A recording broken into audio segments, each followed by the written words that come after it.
Today is April the 6th. Today we see Gideon's legacy.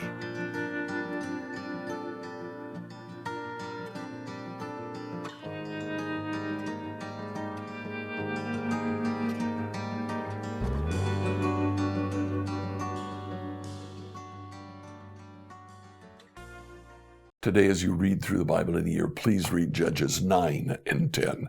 Yesterday, we heard about Gideon, the man who went from zero to hero to great sorrow as he allowed Israel to worship an idol that he had fabricated. Now, at the end of chapter 8, we're told that he had 70 sons, many wives, 70 sons, but he also had a concubine. The concubine gave him what essentially would be an illegitimate son, a son who is not entitled to any of his inheritance. His name is Abimelech.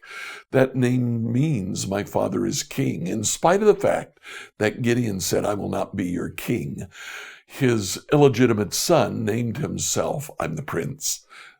My father is king. Abimelech goes to Shechem, where he lived, and said, why let these 70 sons of Gideon rule over you? Wouldn't you rather have one of your own ruling over you? They said, sure. So he killed his 70 sons, missed one, Jotham, who later came back to be a thorn in his side. After Abimelech began to reign in Shechem, Jotham came and basically he sowed seeds of discord.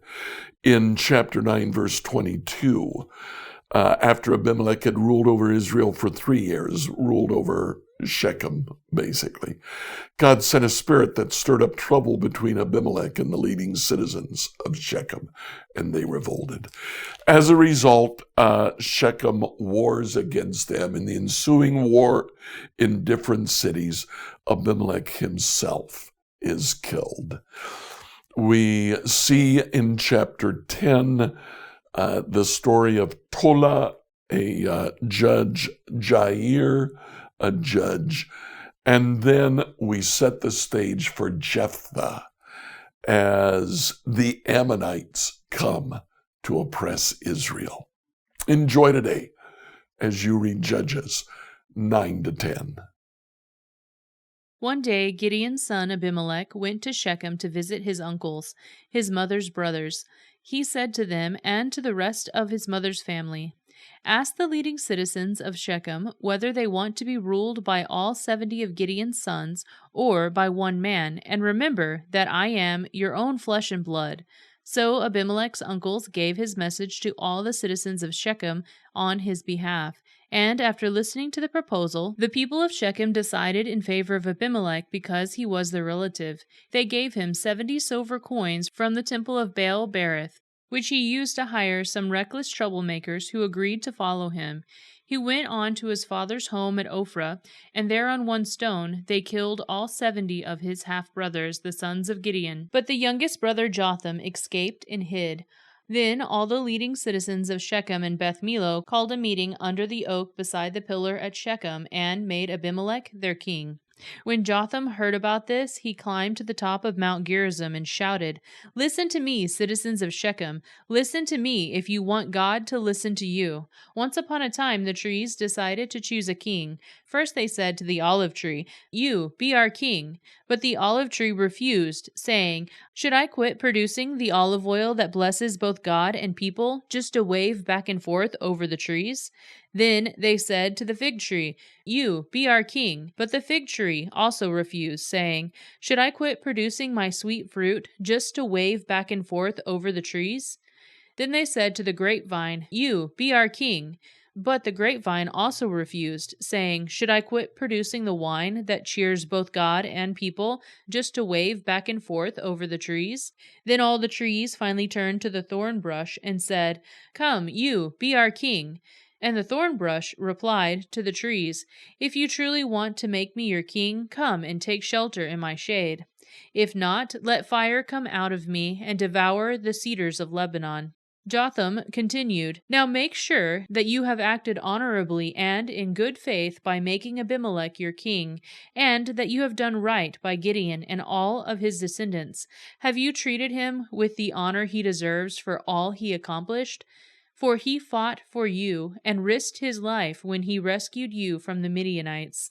But today you have revolted against my father and his descendants, killing his 70 sons on one stone, and you have chosen his slave woman's son Abimelech to be your king just because he is your relative. If you have acted honorably and in good faith towards Gideon and his descendants today, then you may find joy in Abimelech, and may he find joy in you. But if you have not acted in good faith, then may fire come out of Abimelech and devour the leading citizens of Shechem and Beth Millo, and may fire come out of the citizens of Shechem and Beth Millo and devour Abimelech." Then Jotham escaped and lived in Beer because he was afraid of his brother Abimelech. After Abimelech had ruled over Israel for 3 years, God sent a spirit that stirred up trouble between Abimelech and the leading citizens of Shechem, and they revolted. God was punishing Abimelech for murdering Gideon's 70 sons, and the citizens of Shechem for supporting him in this treachery of murdering his brothers.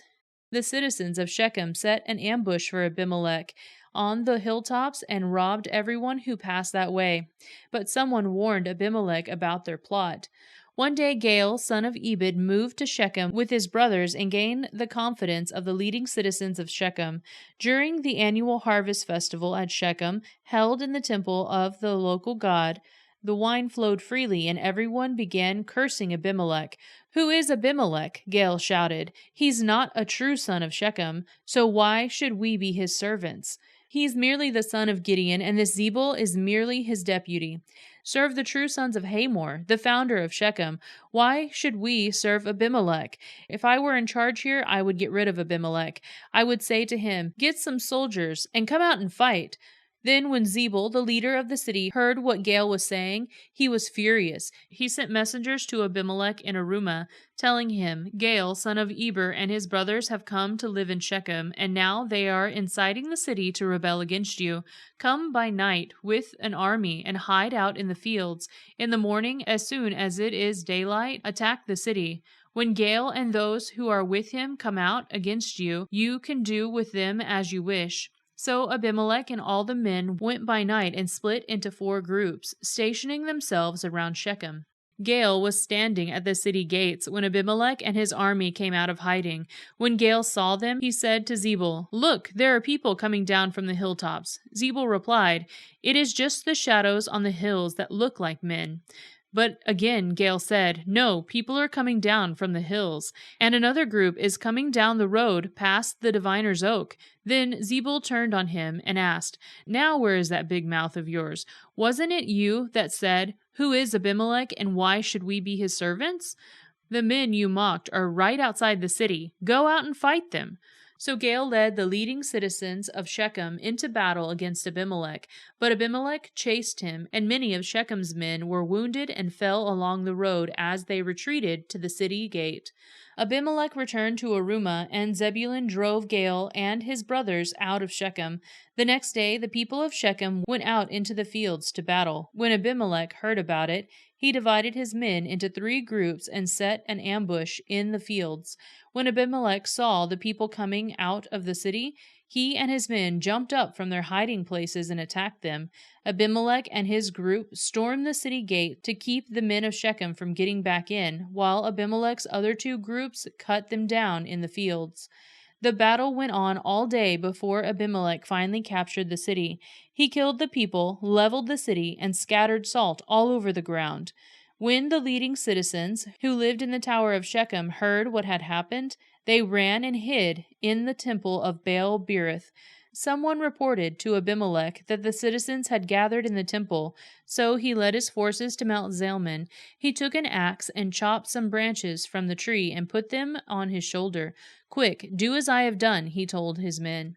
So each of them cut down some branches, following Abimelech's example. They piled the branches against the wall of the temple and set them on fire. So all the people who had lived in the tower of Shechem died, about 1,000 men and women.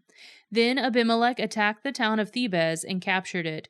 But there was a strong tower inside the town, and all the men and women, the entire population, fled to it. They barricaded themselves in and climbed up to the roof of the tower. Abimelech followed them to attack the tower. But as he prepared to set fire to the entrance, a woman on the roof dropped a millstone that landed on Abimelech's head and crushed his skull. He quickly said to his younger armor-bearer, "Draw your sword and kill me. Don't let it be said that a woman killed Abimelech." So the young man ran him through with his sword, and he died.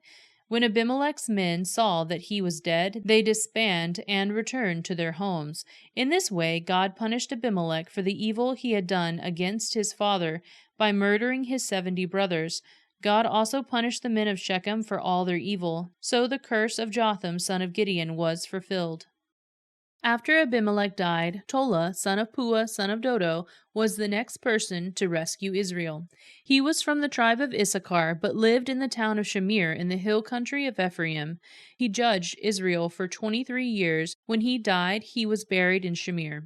After Tola died, Jair from Gilead judged Israel for 22 years. His 30 sons rode around on 30 donkeys, and they owned 30 towns in the land of Gilead, which are called the towns of Jair. When Jair died, he was buried in Canaan.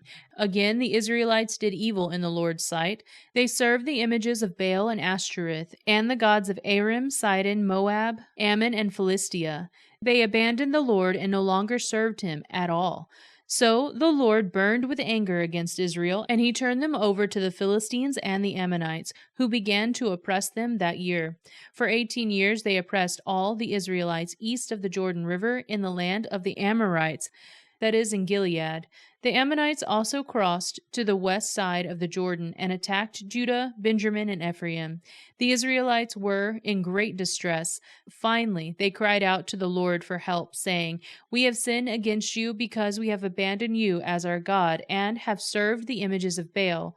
The Lord replied, "Did I not rescue you from the Egyptians, the Amorites, the Ammonites, the Philistines, the Sidonians, the Amalekites, and the Maonites? When they oppressed you, you cried out to me for help, and I rescued you. Yet you have abandoned me and served other gods, so I will not rescue you any more.